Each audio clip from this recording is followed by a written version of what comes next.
Oi! E aí, galerinha, beleza? Alô, vocês? Tudo bem? Como é que estão? Galera, vamos lá. A aula de hoje a gente vai falar sobre o sangue, tá? O tecido conjuntivo sanguíneo, tá? Que no caso é o sangue. Algo super importante, tá? A gente tem que aprender muito sobre isso, tá? Principalmente nesses tempos de Covid-19 aí. A gente tem que saber um pouco aí sobre essa história, tá bom? Vamos lá. Galera, qual a origem do sangue? De onde é que surge o sangue? Bom, o sangue ele surge dentro dos ossos. Dentro dos ossos existe uma coisa chamada de medula óssea, né? Então, o que é que está lá dentro do osso? A medula óssea.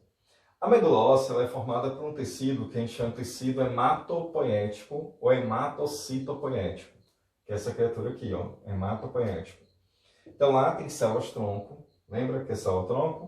Aquelas células que se transformam em diversos tipos diferentes de células, tá? Então é isso que vai acontecer lá, ó. Quer dizer que eu vou ter uma célula, que essa célula se transforma em diferentes tipos de células o tempo todo lá dentro do osso, dentro da chamada medula óssea, tá bom? Então a coisa mais interessante aí do sangue é exatamente isso, né? Saber que o sangue vem de dentro do osso. Isso é show de bola. Vamos lá. Então o sangue, uma vez que ele está lá sendo produzido e a gente tira ele e coloca nesse tubo de ensaio, então o que é que acontece? O sangue ali, primeiramente, né, parece uma mistura, né, homogênea, mas depois que a gente centrifuga, é que a gente percebe que o sangue tem uma parte sólida e uma parte líquida. Essa parte líquida chama-se plasma, né? É nesse plasma que está a maior parte do que aqui? Da água, né? 85% do plasma é água, né? Então, no caso, ó, o plasma, onde vai ter água, tá? Vai ter sais, vai ter glicose, aí vai ter aminoácidos, quer dizer que tudo aquilo que a gente come, tá? A gente comeu e digeriu, transforma em moléculas, essas moléculas estão lá fazendo parte de quê? Do plasma. Mas uma coisa super importante que a gente tem que entender é que o plasma tem lá também uma proteína chamada albumina, tá? E também tem os anticorpos. Olha aí, galera, ó, anticorpos. Então, os anticorpos eles são produzidos por células específicas lá, chamadas linfócitos, a gente vai aprender hoje ainda, tá? E esses anticorpos, então, que estão aí no plasma, é o que a galera quer fazer em relação aos pacientes que foram curados pelo Covid-19. Então, quem teve o vírus, né, quem ficou lá infectado, uma forma de tratamento vai ser exatamente essa, né? Usar o plasma de pessoas que tiveram a Covid, entendeu? E lá, nesse plasma, está cheio de anticorpos. E aí, o que o anticorpo faz? Ele neutraliza vírus. Então, seria a forma de tratamento, né, da Covid-19 através da terapia chamada de anticorpos, tá? Terapia por imunoterapia. Beleza. Vamos lá. As células do sangue, elas se dividem em três tipos, tá? Então, as hemácias, os leucócitos e as plaquetas. Hemácias, na verdade, é um apelido, tá? Que a gente pode encontrar uma questão, o apelido, ou a gente pode encontrar o nome oficial. O nome oficial da hemácia é eritrócito. Eritro quer dizer vermelho, cito, célula. Então, célula vermelha. Leucócito, cito, célula. Leuco quer dizer o quê? Branco. Então, glóbulo branco, glóbulos vermelhos e o nome oficial das plaquetas, trombócitos. Células que fazem a trombogênese. O que quer dizer trombogênese? A formação de um trombo. Trombo quer dizer coágulo, tá? Então, aí o nome da plaqueta, galera, oficial dela, trombócito, já diz aqui qual é a função dela. Coagular o sangue, formar um coágulo, né? Estancar a hemorragia, formar aqueles grumos que vão acabar impedindo que o sangue extravase lá através de uma veia. Tudo bem? Bom, já o leucócito, a função dele é defesa. Então, existem vários leucócitos, tá? Diversos tipos, e a função de todos eles é fazer defesa contra alguma coisa. E as hemácias, ou eritrócitos, a função dele é transportar gases, tá? Transportar oxigênio e gás carbônico, como a gente viu aí na aula do sistema ventilatório, tá? Então, transporte de gases. Então, as hemácias, como é que elas fazem esse transporte de gases? Se liga aqui, ó, para vocês verem. Olha aí, galera, ó. Então, as hemácias, o que é que elas fazem aqui? Olha aí, galera, ó. Transporta gás. Como é que ela faz isso? Bem, primeira coisa que ela teve que resolver é o seguinte. Se a hemácia, galera, ela fosse uma célula gordinha, ela teria o quê? Uma menor superfície de contato. Então, o que foi que houve com a hemácia? Ela perdeu o núcleo. Aí ficou fininha. tá? Então, ela é uma célula discoide, anucleada. Então, não dá para fazer exame de DNA numa hemácia, certo? Porque ela não tem núcleo, ela não tem mitocôndrias, ela não tem citoplasma. Só sobrou o que dentro dela? Um monte de ribossomos para produzir uma proteína chamada hemoglobina dentro dela, tá? E aí, por isso, a hemácia ela é bem interessante. Ela tem essa forma, né? Ó, achatadinha aí no meio, tá bom? E fininha, que é justamente para fazer o quê? Essa difusão de gases. Lembra aquela difusão?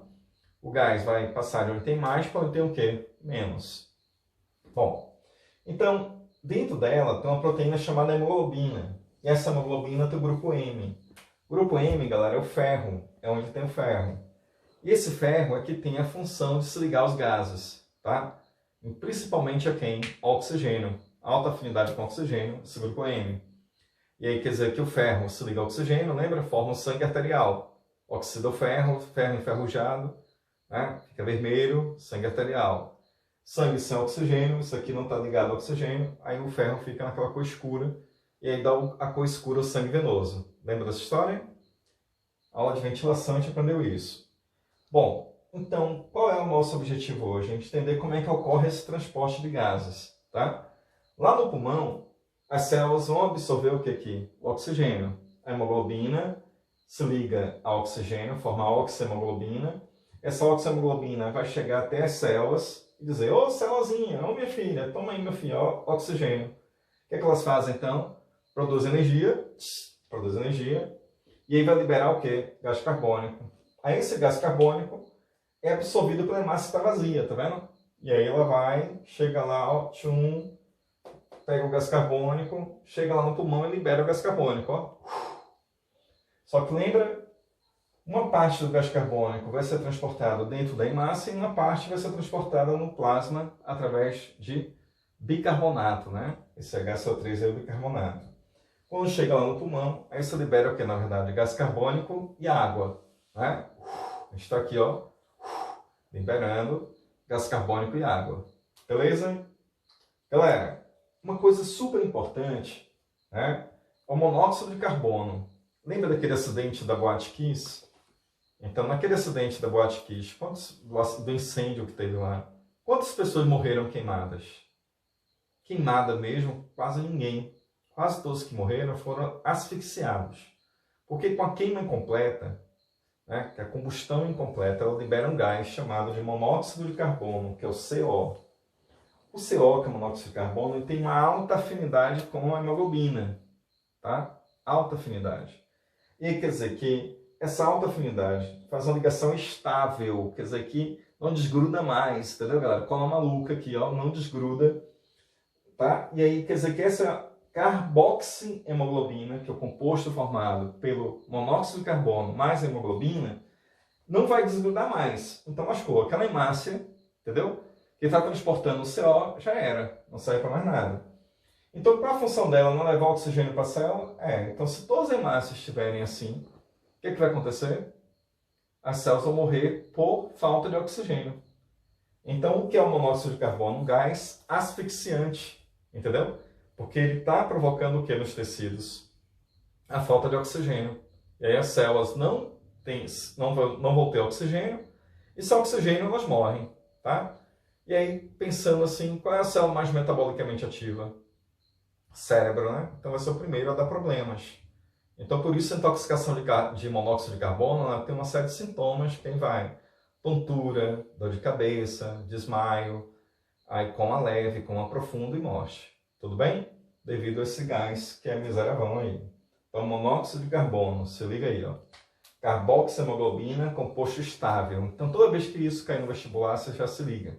Perguntas de vestibulares sempre nessa pegada aqui, ó. História do monóxido de carbono, tá bom? Valeu? Galera, em relação ainda à produção de hemácias, se eu tiver mais hemácias, eu vou ter mais energia? Vou, com certeza. Tá? Então, existe uma substância que estimula a medula óssea a produzir mais hemácia, tá? Então, toda vez que a gente sobe para grandes altitudes, para uma montanha, por exemplo, o que vai acontecer lá na montanha? Eu vou estimular, galera, ó, os rins. Ó que estranho, um rim, ele vai produzir uma proteína que é um hormônio, tá? Chamado de eritropoetina. E essa criatura chamada de eritropoetina, ela que estimula a medula óssea para aumentar aqui a quantidade de hemácias, tudo bem? Então, ó, eritropoetina é a substância que, quando a gente aumenta a altitude, a gente vai subir uma montanha, tá? 3.000 metros. Então, tem muito pouco oxigênio. Para aumentar essa eficiência do nosso corpo em relação a essa falta de oxigênio, então nosso organismo estimula a produção de hemácia. O número normal, geralmente, é 4 milhões e 500. Então, para vocês terem ideia, numa montanha de 3.000 metros, a gente chega a ter 9 milhões de hemácias. Então, a gente dobra essa quantidade de hemácias para justamente aumentar a eficiência do transporte. Legal? Beleza, gente? Pô, professor, então quer dizer que eu posso usar isso para aumentar a minha eficiência metabólica? Sim. Né? Então, é uma substância que pode ser pega, né? Lá no exame antidoping, tá? Porque existe já os exames para poder ver se a pessoa está tomando isso ou não. Porque se estiver tomando eritropoetina, vai ter mais hemácia, vai ter mais oxigênio, mais energia. Legal? Beleza, galera. Então, a gente volta aí com a próxima aula falando dos leucócitos, uma aula super interessante, tá? Que vocês vão gostar pra caramba. Valeu! Oi!